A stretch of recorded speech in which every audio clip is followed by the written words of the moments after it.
This is Beach Talk Radio. Good morning, Mr. and Mrs. America, and all ships at sea. This is your captain speaking, Mean Gene. Mean Gene. The following will be a test of the ship whistle, the sonar alarm, the cable alarm, and the atomic attack alarm. Hello, America, and welcome to the #1 radio station in all of Fort Myers Beach. Beach Talk Radio. Here are your hosts, Kim and Ed Ryan. And a good evening, everybody, and welcome to episode number 17 of Mondays with the Mayor. Before we get to the Mayor, we have a special guest joining us, Pastor Sean Kritzer, who looks like he's outside today. Are you still at the church? I am, absolutely. So I know you had a couple updates you wanted to share with the folks, so we want to let you jump right on here and tell us what's going on down there. Yeah, just actually want to throw myself at the mercy of the beach residents because we are living the life of a homeowner trying to build their house and running into the roadblock. So Home Depot's running into a major delivery snafu to get our drywall to us so we can give it away. So I'm just asking the public to give me some grace. You're going to get the drywall. We've paid for it. And yet we get a text on the morning that they were supposed to deliver it that, oh, sorry, we're out of drywall. And so it's killing us as much as I know it is killing the residents. And then a good plea that if you haven't heard from us, that means we didn't get your phone number, and that's my bad. But if you could just reach out to the church office and then I'll give you the phone number if you can post it up, 239-463-6452. And just let us know that you're out there and you still got your white card, and then we can get you notified just as soon as it gets here. Gotcha. Last week they told us it would be Saturday. It wasn't Saturday. Then they told us it'd be Monday. Then it's not Monday. So I'm tired of promising it to the public. And just as soon as I get the drywall on the ground, we're gonna push it out. Have they said anything, any estimate? Or are they just now not even giving you an estimate at this point? Yeah. As of today, it was, we'll call you as soon as we got some drywall. I'm sure it's, not uncommon with everything that's going on. Yeah. So, Sean, the other thing I wanted you to kind of touch on quickly, because we know the state left last week. Their 6 months was up, and they're leaving everywhere on Fort Myers Beach. And you had some security that was being provided by the state that their contract expired, and I know there was a little bit of a concern last week that there wouldn't be security at the church. What's the latest? It was, and we were going to be faced with either, shutting stuff down for a certain period of time or whatever we had to do. But the county actually stepped up to the plate. I talked to Mr. Navarez today. He provided us a security guard today, and we'll be back up to our 3 during the day and 2 at night starting tomorrow to help with the community. Help with we have activity here constantly 24/7. So it's something that needed. Without enough lights around here, we had to have people. So I'm thankful for the county for jumping up and picking up that contract. And what are the services that you're still providing to the folks out there that they may not know about? As of Friday, we're doing 500 hot meals a day, Monday through Friday. We are doing roughly 100 people in showers and the laundry every single day. Wow. We fed in March in just groceries and supplies 1,200 households, which translates to 2,800 mouths, and they're all right here on the beach.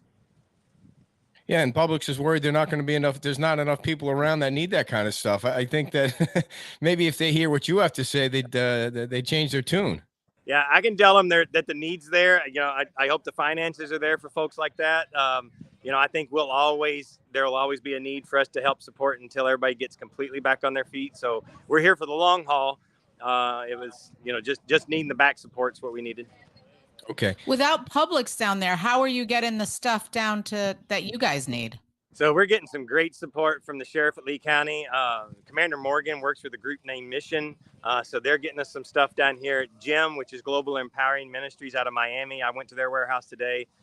We're having to haul it now. It's kind of hard to get trucks, but just through a great partnership, Arena and the people over at Buttonwood, we're able to partner up and just keep stuff coming as much as we can. It's tough. We were out of water for almost 4 days until I hooked up with Jim today. Gotcha. If people want to help out in that regard, how Somebody was asking if they could volunteer. Yeah. Wendy was asking if you need volunteers. My gosh, I need hands every day between 9 and 2 underneath there to get the stuff sorted, get it unstocked, get it on the shelves. We're going through about a pallet of water per day. We're going through, our grocery shelves are restocked every 2 days. So it's a lot. Gotcha. And is that there at the church or at Buttonwood? Yes, ma'am. No, this is right here at the church. Okay. Okay, and finally, again, people, you want them to just be a little bit patient with the drywall. You're just waiting. You're at the mercy of the Home Depot right now. Absolutely. And like I said, if you haven't heard from us and you have one of those cards, I need you to call the church office so that I can get your contact information, your phone number. Great. All right, Pastor Sean, anything you need, just let us know, and we'll get the phone number out there and post it so people know where to call. I will. Thanks for giving me that time. Always great to talk to you, Pastor Sean Kritzer from the Beach Baptist Church out there, helping people every day. All right, folks, we were kind of teasing the last few days, or I was, that we have a major event that we are planning with Stephen Clark on April the 29th, and we're finally able to make the announcement official that it's going to be April 29th at Moss Marine. It's going to be from 4:30 to 8 o'clock. We're going to have two bands playing. Stephen's providing Bill Beck, and we're providing Split Decision, which is a very popular band that we saw at Mangaritas. And we're going to it's a benefit for the Beach Kids Foundation. We're going to collect backpacks. There's going to be a wish list for supplies for the backpacks, and we're going to put the wish list up on our Facebook page and in our newsletter and on our website so that you can donate supplies for the backpacks. And we're working with Linda Beasley and the Beach Kids Foundation so that they have everything they need to go back to school. So that's more details are coming out because we're going to be looking for sponsors. It's going to be a nice stage. We're going to go back to the nonprofits and have them come down and set up the tables like the Murph tent and the tents that we had in Times Square when we did the concert a few weeks ago. So that's April 29th from 4:30 to 8 o'clock.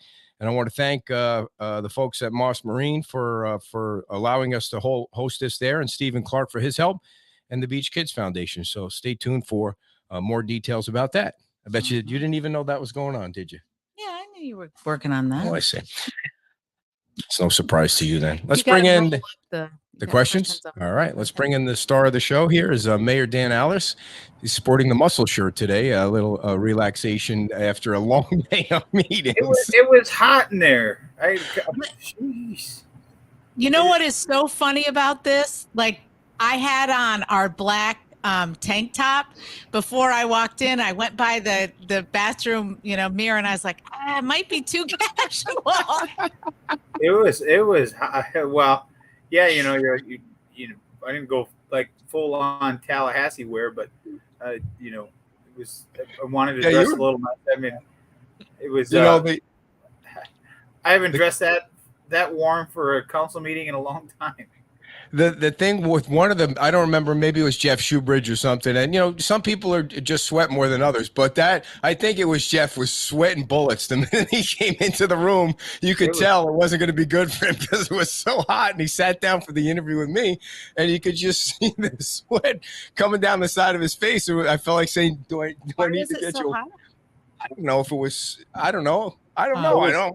It was worse in the afternoon for the council meeting part of it. It was worse. It was. Oh, wow. Poor Mr. Lawless. It was hot up there. You could tell it was uncomfortable, and it was warm in there. Yeah. So, Mayor, before we get to the major issue, I want to spend some time on that. But I did want to bring up a couple of things. I don't know. Did you hear about this kid that jumped off the bridge and almost jumped into a boat or something? Did you hear about that on Friday? No. Okay. First I've heard of it.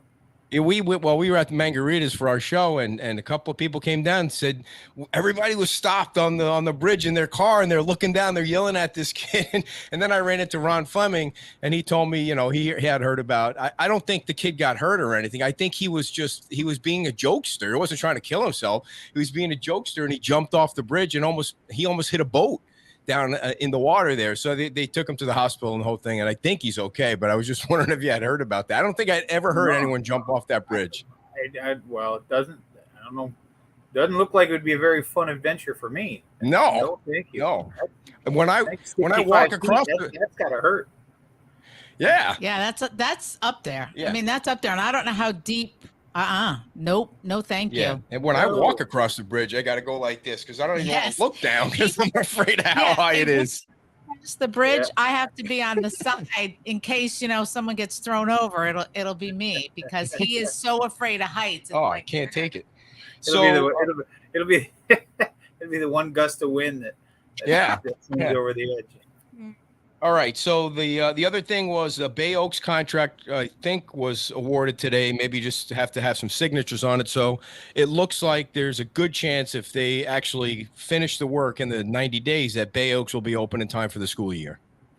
Yeah, that was the hope all along, is that we could get that renovation done so that, one, it didn't hold up an interlocal agreement, and two, we didn't want to be the holdup for any kids being able to get back into the school. So still got some stuff to work out with the school board through the interlocal agreement, Right. And their timing on renovating the historical building there. So we're just glad that we're moving forward. Gleason seems very aggressive and very wanting to get to work. So careful what you wish for, because we're going to keep them working. Yeah, and they say they can fix it within the 90 days. I don't know what fix it means, but they can open it enough for at least to get the kids in the after school program, which is really a major deal with what needs to be done for the beach kids. Yeah, a lot of them, the majority of the repairs in there are all electrical. Everything was underwater. The sheetrock, I believe, has been taken out. It's been remediated, at least to the point where now it can start to be fixed. So 30 days, or what they say, 90 days. So there's a lot of electrical to be done, but the floor is in good shape in there. I've only been there once or twice, but they should hopefully be able to get it done fairly quickly. Okay, now as I was mentioning to Pastor Sean, the state kind of backed out a lot of things on Friday or last week because their 6 months was up. Apparently, they think everything is fine after 6 months and they can all go home. But you guys lost some contractors. Well, it's not the state. The federal guideline. It's the reimbursement period ends from the federal government after 6 months. So the state has stepped up and helped with things past that date that the state is covering. That is not reimbursable by FEMA. So FEMA did not extend the contract any of the support past the 6 months that the state would get reimbursed for. So and the county has stepped up. Talking to Pastor Sean, the county, Ben Apes, he and I spoke a week or so ago, and he let me know they were picking up the contract for the showers and the laundry facilities there from the state's contract. So kudos to the county for stepping in and helping out with that cost. Yeah, my apologies. I thought it was the state, but it figures it's FEMA and not the state. But today, anyway, you kind of hired, put 4 more. That's important for the residents to know this because permit's a big word. You hired 4 permitting people, or at least the ones you had. You hired them back. And that's good news. Yeah. So when their contract expired, through CDR McGuire, staff approached some of the permit techs and asked if they wanted to come back because it was outside the budget. The town managers felt it was a good idea, and I agreed to bring it back to the council today to bring back the people that want to stay. So, they've taken the time to get trained. They understand the process now. So I think it's a good fit, and it sounds like they'll be able to start tomorrow. So we're excited about that. Great. All right. Did you see a question? Yeah, there was a question about permits for RVs on. Yeah, I saw that from. Did you see that? Yes. So yeah, I saw it. It was from. Right there. I think it was from. Yeah, Amy right there. Amy Lowry. Yeah. The contractors park. Go ahead. Yeah. It's for homeowners on their property while they rebuild, technically. So the answer is no, they cannot. Wait, what? It's not meant for contractors to live on the, we've got a couple properties where 2 or 3 trailers are being parked on there, and it's, contractors, but the ordinance was passed for a homeowner to live in the property while their house was being built, was the reasoning and the wording behind the ordinance, or the Did the tent thing get figured out? Are there still folks living on tents? Is that still an issue? I have not seen them, and I have not gotten any emails about it. So I would assume, that was not covered in the ordinance that was put out there. to be able to put the travel trailers or campers or RVs or whatever on your property. So I don't see the ones that were right on Estero Boulevard there when I go by now. We have a contractor trying to move into the property next to us, says he's applied and just parked it here a few minutes ago. All right, well, that's an individual situation. I guess if he gets the permit, then he gets the permit. Yep. Okay, so I must have missed it, but where was Heron today? Why wasn't the town attorney there? It was such an important meeting today. He was there. He had a partly my fault. He had a previous engagement for this day. He didn't, at 4:00 that he had to be back on the other coast for, that he couldn't move, and he would have been there today for the part of the council meeting where we talked about the attorney.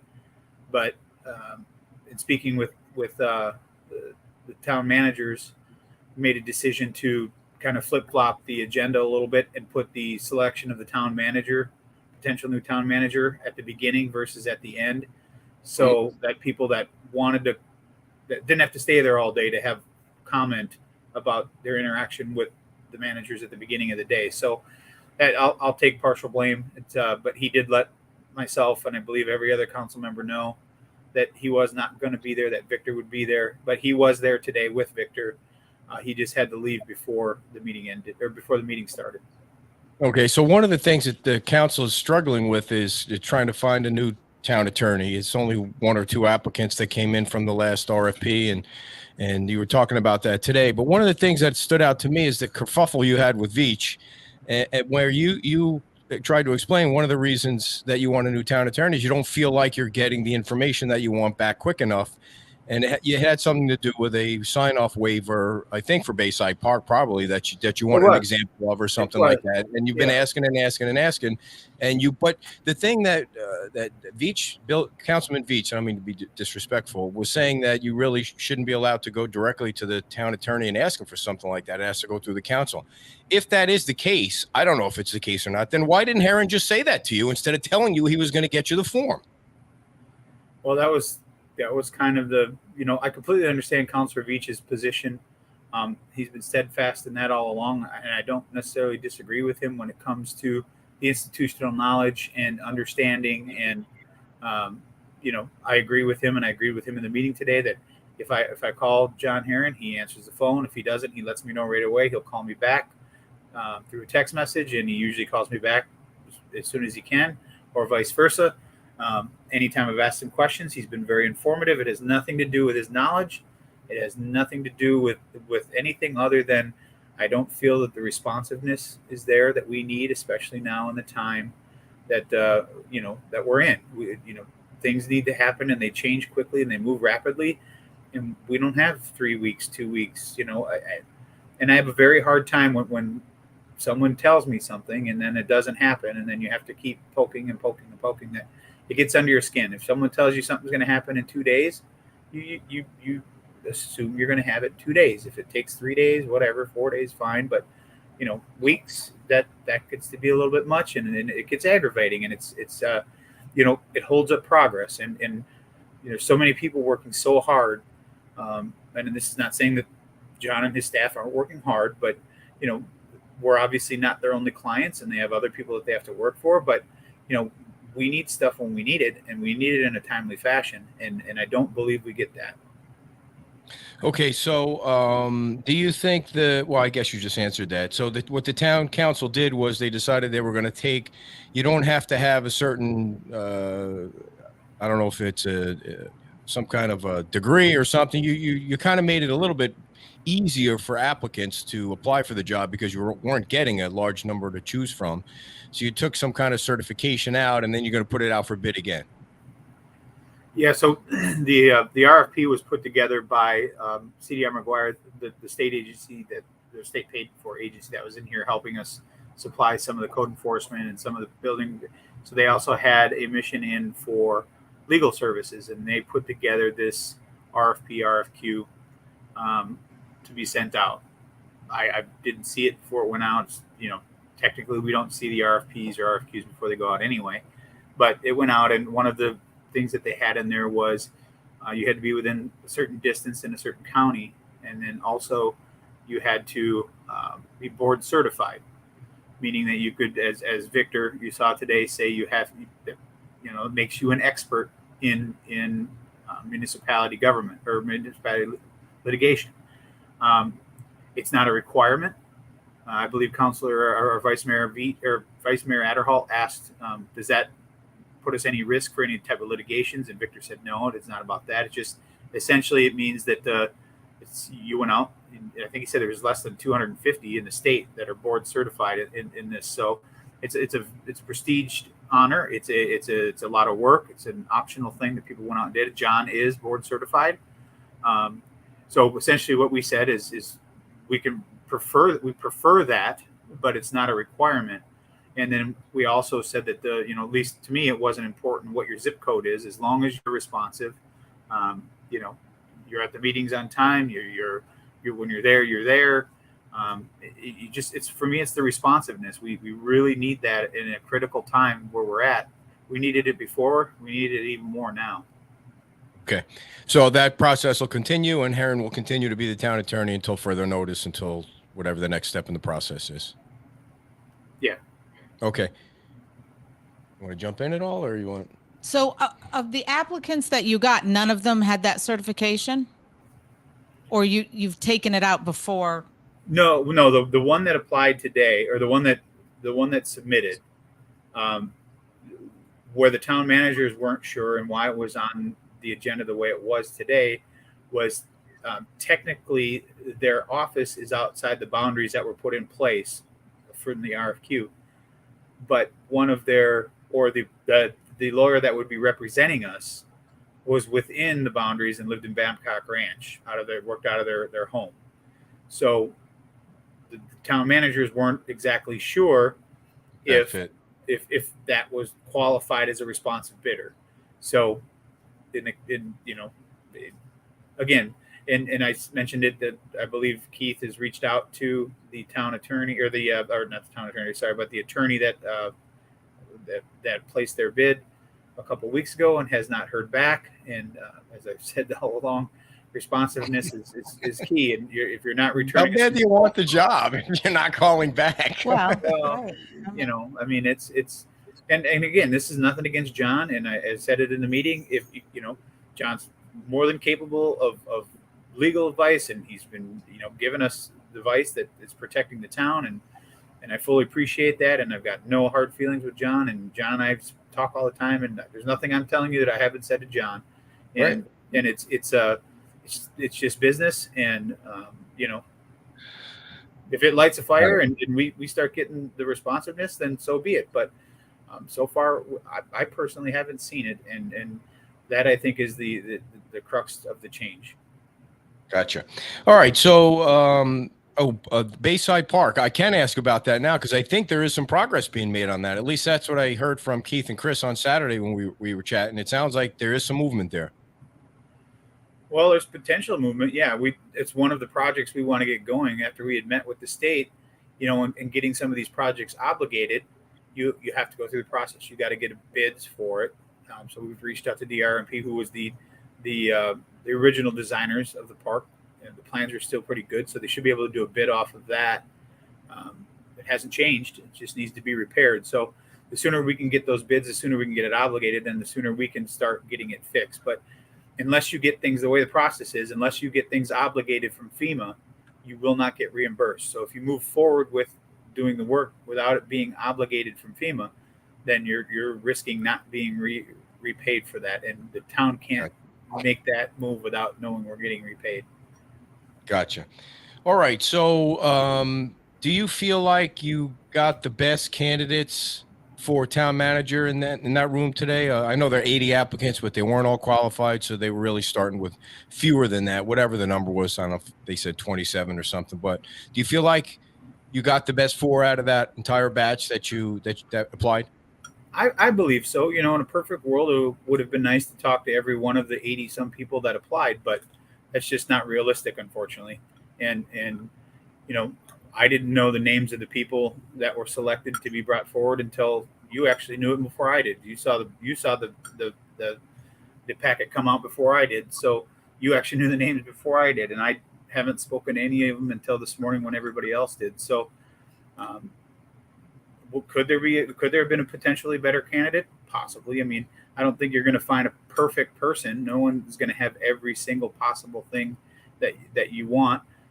As everybody said, it would have been nice if Keith would have decided to stick along, but he was very steadfast, at least with me, in the last few conversations I've had with him, that they're not going to leave us high and dry. They will be here as long as they need to be to help us get to the next level. But we do need to find a manager. We do need to move forward, and I don't disagree. And the 4 people we had today, they all had strengths, they all had weaknesses. In my personal opinion, the one that got the job is the one I thought was best suited for what I believe the community needs and what I believe the community is looking for. Some of the things that he may or may not possess, I believe that he can be taught that. I think Chris and Keith are willing to help us out in kind of getting them into the nuances. Those are the 2 guys that are talking to the staff every day. Those are the guys that are meeting with staff every day. They're the ones that are going to be able to give him the information that he needs to be as successful as he can right out of the gate. I can only help him with, what the community is looking for, what the community believes, what I know from talking to people day in and day out. But Chris and Keith will be instrumental in getting him caught up to speed, and they're going to be able to help him any way that he needs the help. And how long will they stay on to facilitate that transition once you get everything worked out? We haven't had that conversation yet. I mean, we didn't know how today was going to go. It could have been that nobody wanted to select anyone, and we would have had to start over and maybe go to the next 4 candidates. So we weren't really sure. So there was really no discussions about that. I think now we can actually, they're under contract, I think, till the middle of May 15th, I think, is when their contract ends. So, they're here till then.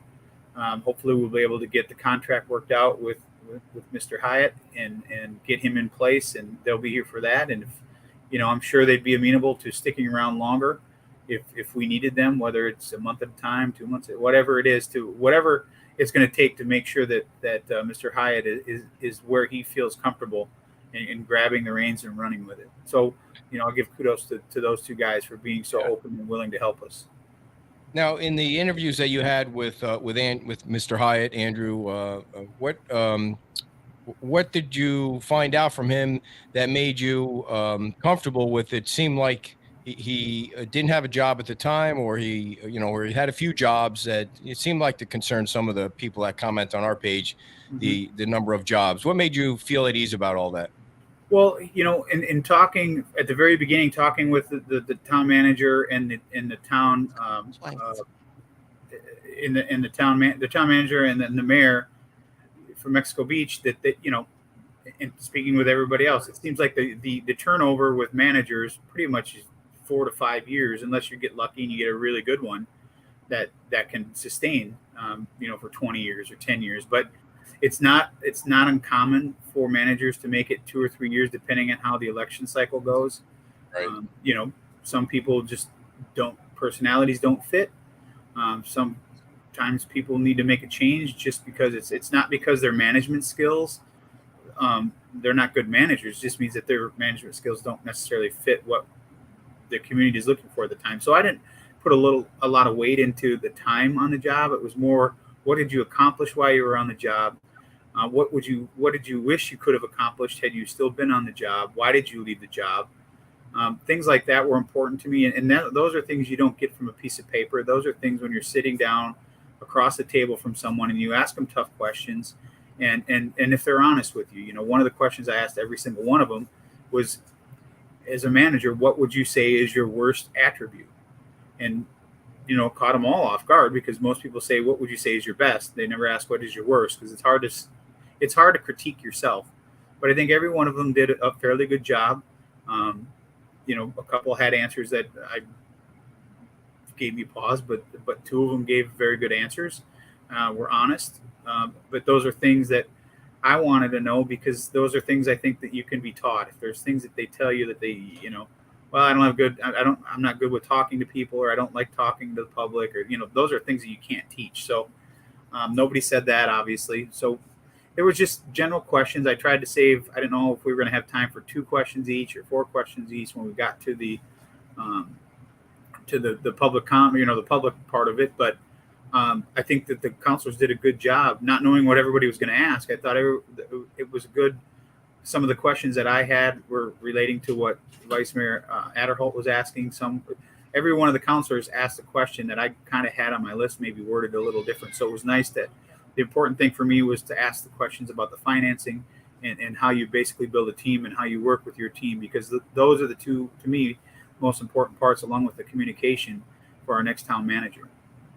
You asked me what my worst attributes are. I could do a whole show on that, so I wouldn't have any. We don't have enough time. We'll run out of battery life on the laptop before you get done talking about that. You're not running for town manager. Were you surprised at the number of people from the community that turned out? I really was thinking the room was going to be packed, and I was actually very surprised it wasn't more people there. Well, you know what? It's not a normal year either, right, Ed? I mean, half the condos on the south end, if not all of them, or the residents aren't here that would have normally been there. I'm guessing some people from Bay Beach are back up north now. People have gone back early.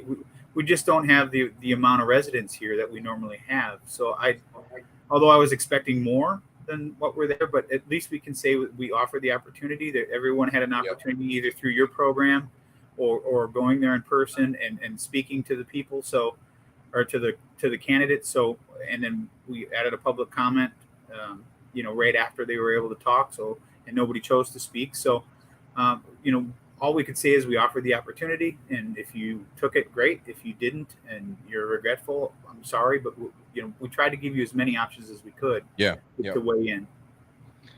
And Andrew got the best score by far. I mean, I didn't see the ranking sheet, but you ranked them. The lowest score not one, but the lowest score was the top choice, and Andrew had a score of 5, and then Wilkins was next at 11, and then Lawless and So essentially, what the sheet looked like is it was just Roman numerals, or not, just 1, 2, 3, 4. So you put them in order that you like, and then if he got a 5, so evidently all 5 of us picked the same candidate. And then the next one, if it would have all of us picked the same, it would have been 8, right? Gotcha. Or it would have been 10. So somewhere in there, 4 or 5 of us had the same guy that was number 2, and so that's why the numbers got off a little bit. So that's how they added it all up. Okay, so something that was a bit of a bombshell, I thought, when things seemed to be going along swimmingly for Mr. Hyatt, was that Karen, Councilwoman Woodson, said that he made some kind of diversity comment in their private meeting, and nobody on the council asked her what he said or followed up, which I thought I was a little surprised by. I mean, what was that all about? What happened? Well, I think it did catch everybody by surprise. I thought that was, it certainly took me by surprise, and kind of dropped it like a bomb, and then she just left it. So I was kind of waiting to see if she was going to expand on that a little bit, but she didn't. Should we probably have asked? Maybe. I'm guessing that she spoke to the, because she picked him as her number one candidate on top of it. So I guess it would be up to her to let you know what, I did ask Keith Wilkins about it afterwards, because she did say that he was sitting with her, and he had a different understanding of what. Okay. So I don't know if they have talked and it's worked out, but it didn't sound like it was, because at first, the first thing I thought, honestly, and I'm guessing everybody else did, is did he like demean her as a woman or something? And that's the first thing that came to my mind, but it wasn't anything like that. It was a my understanding is it was a comment. I don't know exactly what was said, but it was a comment that was kind of said in passing, and maybe she just took it a different way. I don't know, but that's something you'd have to ask her specifically as to what it was. I will. What I mean, it's not for me to say. I wasn't there, but I did, as we were leaving, as I was getting in the elevator, I did see her, Mr. Hyatt and Keith coming out of the room together. So I'm guessing they probably addressed it and talked about it, but I mean, could have been a misunderstanding. Hopefully, I'm sure Karen will be more than happy to tell you. Yeah. And then the interesting thing on top of that was Karen was put in charge of the not put in charge, but she's kind of the liaison for the negotiations with him and the town attorney. So she'll be in the room with them all the time, going over the details of the contract. Well, I mean, she for HR contract, I mean, I guess she's the most qualified. So you got to put the most qualified person in that seat to do that. And she was willing and able to do it. Yeah. So I'm not sure that, maybe she thought twice about what happened or what was said. I don't know. Again, you'd have to ask her. But I think if she was truly upset about it, she would have said, I don't want nothing to do with this. But yeah. Again, I'm sure if you ask her, she'll fill you in. Yep.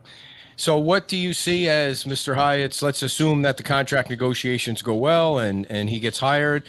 It could be within 30 days that he's running the ship down there, and it's a monumental task, as I said to all four of them this morning when they came on the show. What do you want his first couple of things to be? What do you want him to attack? Do you think it'll take 30 days? I don't think so, but Well, it's not like they have 30 days. I think the goal is for him to get his contract worked out and bring it back to council for discussion on the 17th. I have every belief that will happen. And speaking with him after the meeting, he seems very aggressive. He'd already acclimated. He was already in his flip flops and his shorts and his t-shirt in the lobby to get ready to walk around with his wife. So that was a good sign to see. I just wanted to show everybody I am human. So I think he's getting kind of the idea of the beach, how the beach works, and although we may not dress in suits all the time, we still mean business and we still have work to do. So it was nice to see him kind of relaxed, and he seemed very happy. I think we made the right choice today. I think he was the, in my opinion, the best candidate, and everyone else's. And the fact that for me, a big factor was that he's been through a crisis. He's been through a very devastating thing. He's worked with Director Guthrie. He's worked with the governor. He's worked with the FDEM. He understands it. He's worked with FEMA. He's NIMS. He understands what that is. He was the only candidate that really understood what that was. So it was nice to be able to talk to him one-on-one. And I tried to ask him more in our private conversation. I was trying to ask more questions that were revolving about him as a person and his personality and how he would interact with people. And, one of the questions I asked was similar to what Councilor Woodson asked about how, there's 5 people with very strong personalities. Managing them can probably be difficult at times. And it's not that any one of us are trying to step on anyone's toes.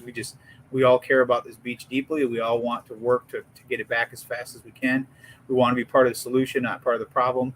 And, the more we feel comfortable with the person sitting at the driver's seat, I think the easier everybody's job will become.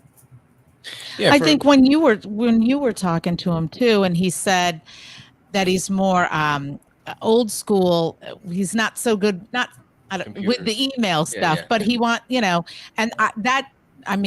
that's how I feel about stuff. Like he's all on his email all the time. I'm more about picking up the phone. And so that seemed like an attractive quality, that he really was talking about having an open door policy, and about, even if he was in a meeting with staff, that, if something came up with a resident or whatever, that, that needed to be addressed at that time. And I thought that was refreshing.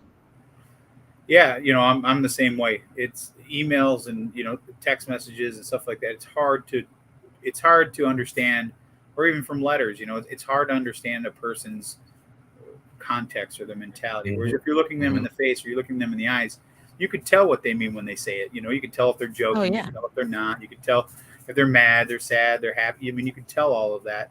And with emails, it's tough. Unfortunately, there's some conversation that has to happen by email, but anytime you can do it face to face, I think it's beneficial for both sides. But not everybody. We're in a day and age now where not everybody likes confrontation. Not everybody is okay with standing there in someone's face and either being criticized or criticizing them. So I'm just glad we've got more than one path for communication for everybody that feels comfortable doing how they want to do it. Yeah. So back to a question of what do you want to see him attacking first? Well, I think the first thing he needs to do is get acclimated to his staff. They're the ones that are out there doing their work. They're the ones that are out there every day. They're the ones seeing people. Work with his staff. Hopefully, I'm sure he will. Meet with the counselors one-on-one. Ask what we're hearing on the street. We're kind of that conduit between the residents and the town management. So we can pass. You guys know I try to diffuse things faster than, if you can control it from the beginning before it gets out of control and people start putting their own spin on things, and it's just much easier to do it ahead of time and fix the problem. So I think for him, it's most important to get to know who the players are inside that town hall, who his directing staffs are, and let him start implementing his policies as to what he wants as far as how they report, when they report, what they report. Once I think he gets his feet wet with that, we'll be able to we can kind of shield him, if you will, from some of the emails and try to help out that way until he can get that done. Because I think once he gets that staff figured out how exactly they work and how he works and how they're going to work together, then he can start diving into some of the other things that maybe are not quite as important as making sure your staff is happy and doing what they're doing. And for folks that don't know, he was the manager when the Surfside building collapsed. I mean, you want to talk about a disaster. I mean, 98 people died in that building collapse, and it turned into a national story, and with having to deal with Kevin Guthrie and the governor and FEMA and all the issues that now you got to check all the buildings now in a town like that. I can imagine that was probably stressful, and this is going to be stressful because it's a complete rebuild of an entire island. Yeah, that we talked quite a lot about that. You could tell he had a lot of passion for that. You could tell it was still hurtful. You could tell that it made him rethink some things, like this hurricane has done for the rest of us. Try to figure out how to put things in place. But one of the things he said to me that I thought was very truthful is, you can plan for things. You can plan for hurricanes. You can plan for tornadoes. You can plan for that, but you can't plan for a building like that to just collapse and kill 98 people. You can't plan for 500 year storm, however it is, to hit your island like that one did. You can plan for normal stuff, but you can't plan for that, and there's no book on it. So you have to literally learn on the fly and go from there. So as he said, he's in your interview, I believe he said, you learn some things as you go. You learn about FEMA that you never thought you'd ever have to worry about that, but you drinking through a fire hose, you got to learn, and you got to move quickly. Okay. So someone was just asking when, and I think they were referring to you, when you say staff, how many staff members are there? Do you know how many staff members there are that he'll be overseeing? I don't know the Rough exact estimate? number off the top of I think it's right around 70 would be my guess. Okay. I don't know the exact number, but we just got four. We just brought four more on today that weren't technically staffed before, but now they will be staffed. So that number went up by 4 today. Right. And one of the things that'll be interesting, Dan, is that Chris and Keith have been working hard to kind of reestablish a new staff, because they were part of the old staff, was part of the old regime, and now they seem to have a new staff in place. Now you got a new town manager. Hopefully everything will mesh so that there's not more change in the staffing department. You want to try and keep it. Yeah, right after the storm, and obviously the change in management and the change in council, and we lost a couple people. Some people decided to take other jobs and move on, and that's completely understandable. But I saw there was a comment that was in there about I saw somewhere in there, I don't see it anymore, but someone said some nonsense about I got people inside who said the town staff is not happy. Well, last Friday, it was Keith's it was the Friday before last Friday. Sorry, it was Keith's birthday. The town staff put together a potluck for him for his birthday. Got him a cake on their own. Nobody prompted them to do it. If they weren't happy with the guy, if they weren't happy with what was going on there, would they take their time to cook someone food, bring it in? I mean, they know he's temporary. They know they're not there to kiss his butt. They're so right. Obviously the town staff is not disgruntled. You might have one or two but you go through the process. If you're not happy, the doors, nobody's locking you in. Try to work through it. So I think the culture really has changed over the last 3-4 months. People that weren't happy have decided to go on and further their career elsewhere, and that's completely fine. Or they just got better opportunities and they wanted to go. But we're bringing staff in that want to be here. They want to be part of the solution. They want to be part of what Fort Myers Beach is going to be going forward. And that's the mentality we need. You got to be part of the team. This is not a one-person thing. It's an entire team. It's an entire staff. And they know that I have their back. I will take any heat for them that I can. But if they deserve heat, they're going to get it. So, and I think that's a culture that has been kind of laid out, and I think people respect that. and we're moving forward. So I'm excited to see, kind of where we go from here. One of the things that I've noticed with the interim manager setup is there is more interaction with the council and the staff than there was before with the previous town manager. And that's really the way it's set up: strong town manager, weak town council. You guys going to have to adjust how you do things to make sure that, everything flows through, Mr. Hyatt? Well, yeah, I mean, it's difficult, especially when you become a new counselor. It's difficult, especially for people like me and strong personalities like with John and Karen. We all have very strong personalities. We all want to help. We all want to fix, but we also all understand, our lane is our lane. We can't direct staff. If we have someone that emails us about a problem, I will reply back to them, but include the town manager on it and let him direct them to where he wants them to go to get answers, or answer them directly. Because a lot of times I'll get emails that are addressed just to me and not the town manager, and either praising the staff or complaining about something about the staff. And I send every single one of them to the town manager. It's his job to manage the staff, not mine. If I need to speak to one of the staff, I will go to the town manager and say, do you mind if I speak to them or not? I'm not going to give them direction. Just ask, especially with like Steve Poposky. He and I, we talk not nearly as often anymore, but at the beginning we talked all the time because it was just easier to get the answers. Again, no email, face to face. We can just talk and get an answer for someone so that we can speed up the process of moving forward. So, all right. Well, I do want to, I don't mean to interrupt, but I do want to put this up on the screen because it is important that everybody see what's going on here. Councilwoman Woodson has been watching, I guess, or at least this part of it. And she wants everybody to know she was surprised and questioned a comment that Mr. Hyatt made in the interview with Keith Wilkins and her. Was not able to talk to Mr. Hyatt after the adjournment of the meeting, but It was not really able. He sought me out because he also saw my comment during the meeting. When I mentioned my concern to him, we were able to conclude that it was a total misinterpretation that we were able to talk through. I appreciate his concern in this matter and respected him. And then it got cut off there, but I guess we get the gist of it. They worked it out. Seems like it was a misunderstanding, and that is a big sigh of relief right there. Yeah. I'm glad, like I said, she's the best one to answer that question, and I'm glad it got worked out, and it was just a misunderstanding. But it was a very an awkward moment. Well, it caught us all off guard. Caught me off guard for sure, and kudos for both of them to be able to work it out and figure out. Yeah. What it was, and yeah, the last thing you want when you're starting a new job is to start off with a misunderstanding or on the wrong foot. So thank you, Karen, for filling us in and posting us or getting us an update on your conversation with the future town manager. Dan, did we miss anything today, or anything you want to share about what's going on? No, I mean, we talked about the Bay Oaks thing moving forward. We talked about the town attorney thing.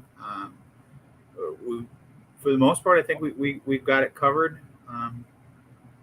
Cool. They're going to get packed to get ready to head north for a couple of days.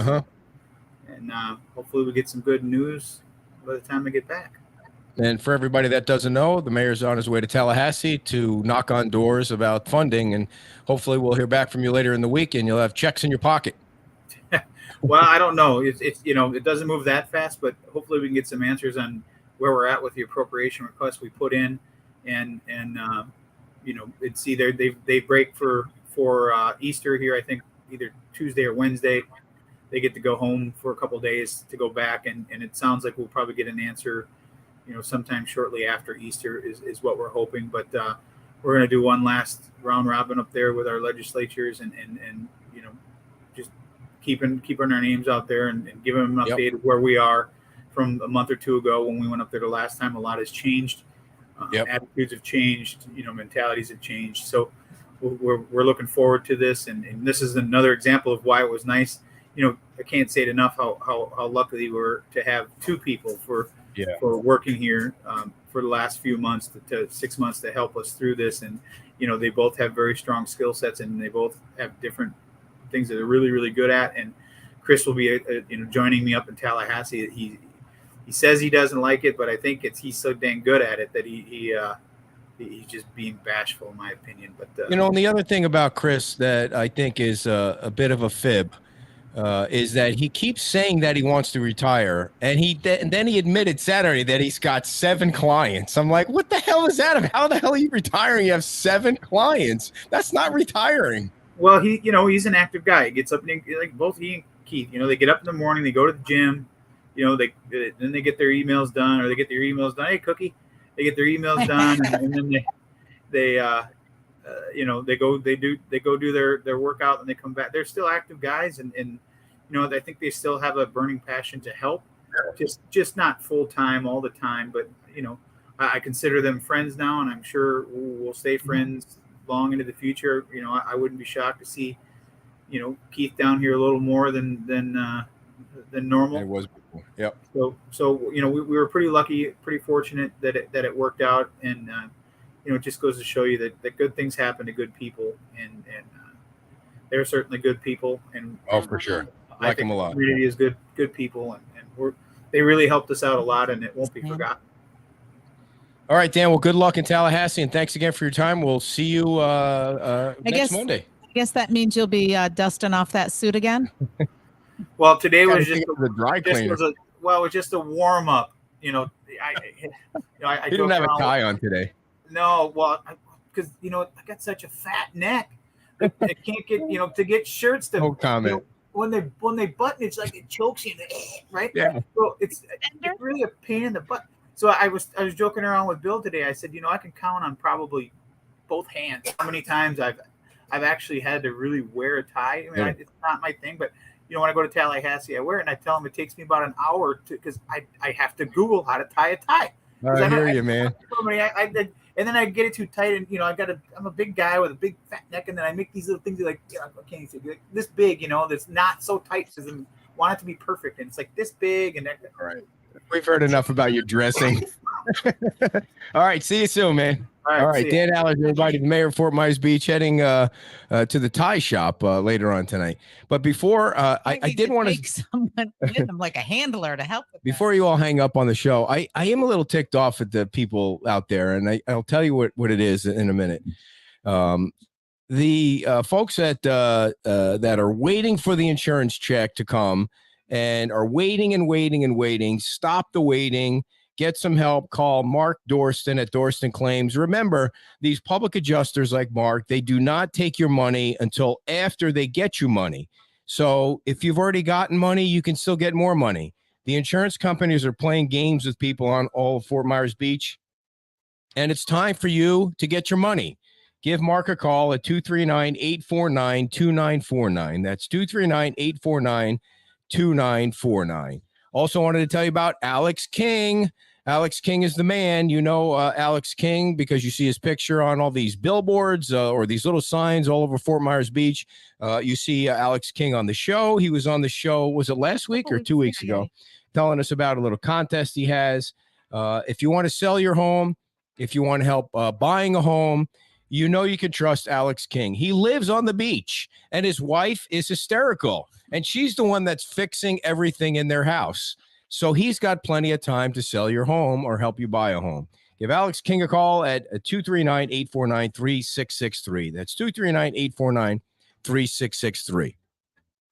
And before if you joined us late, I want to tell you once again about the big event that we're having on April 29th. But the first thing is, today, when I was doing the interviews, I wish somebody that was watching the interviews would have said, Ed, your face is too close to the camera. It's like I'm looking at it now and I'm like, oh shit. How do I need to just make this audio? Because it was so close. I looked ridiculous. I think it was close like I had on your arm. I noticed that you try to get that in there. I do not. It would look like I had a big bird beak. Like the angle on the camera just made my nose look like I was having a Pinocchio moment or something like that. And then on top of it, the candidates, I'm not a close person. I don't want people to get too close to me, but they were right up on top of me, and our knees were almost touching.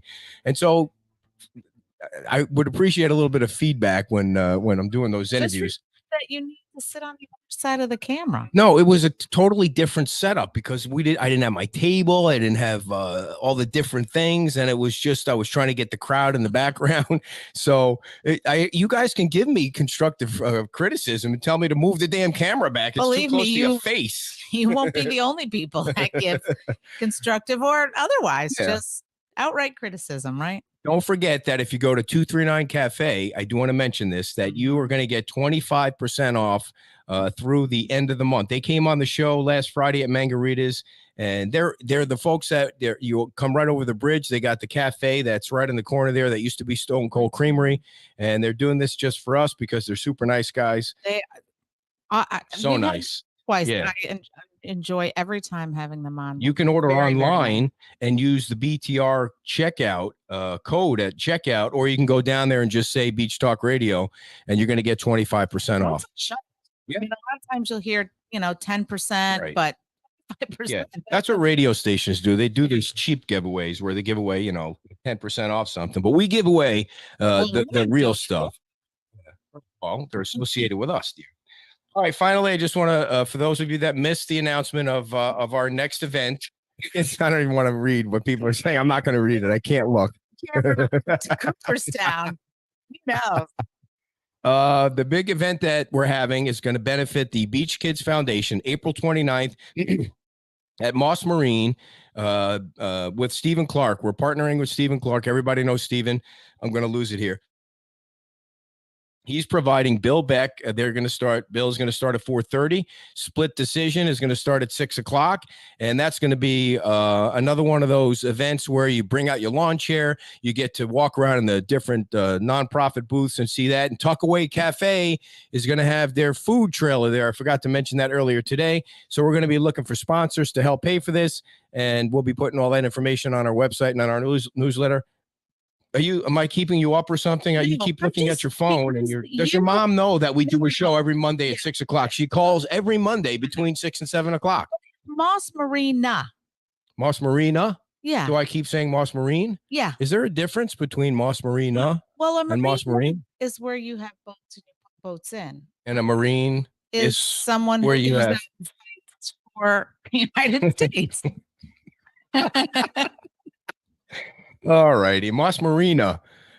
Yes, Janie, it's 239 Cafe right over the bridge. So, okay, that's April 29th. So save the date. And if you're not coming down, if you're not going to be here, you're going to miss out on a big event. So we'll keep you all posted on that.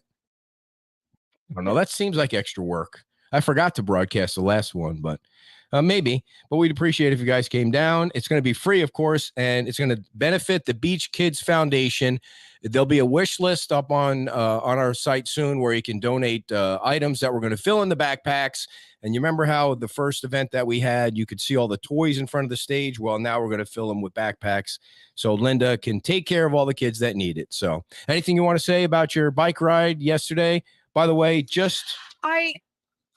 No, it was a good bike ride. I did have a little wobble on there, but I think Did you go down? No, I didn't go down. It was a little da-da-da-da. But I was tired. I hope that I had brought some energy. I thought next week I got to have more coffee. For the record, but bring who's more keeping energy. track? Your ride so far has 13,700 views, and my walk has 14,800 views. So you better step up your game a little Getting bit. Close. Well, you're still way behind, like 1,100 views behind. So it's clear you got to pick up the entertainment value, maybe a little more energy. It was so nice to see. The thing down, there's more people active in the morning down there than when I've been up. It's more residential, it's more commercial down there.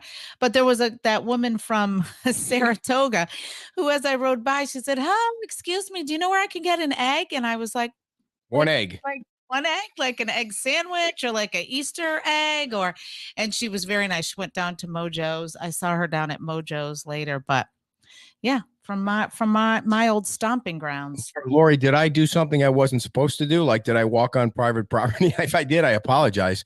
I couldn't figure out where that sand pile was. It was so big. I wasn't by the outrigger, was I? You what? See, I obey signs. I didn't Like, see any sign. Well, maybe I did see one sign that I shouldn't have walked by. You can't ride your bike on private property. You can't be videotaping a sign that says private property and then you just go right. I on didn't it. see the sign till after I came back out. It was a total accident, but it was a completely collapsed she house. Did. Yeah. The lady that came out with her hat on with her dog Archie. Yeah. It's so cute. Oh, by the way, our sweatshirts and yellow shirts that you pre-ordered, I'm picking them up tomorrow or Wednesday. So they will ship this week. And thank you all for being patient.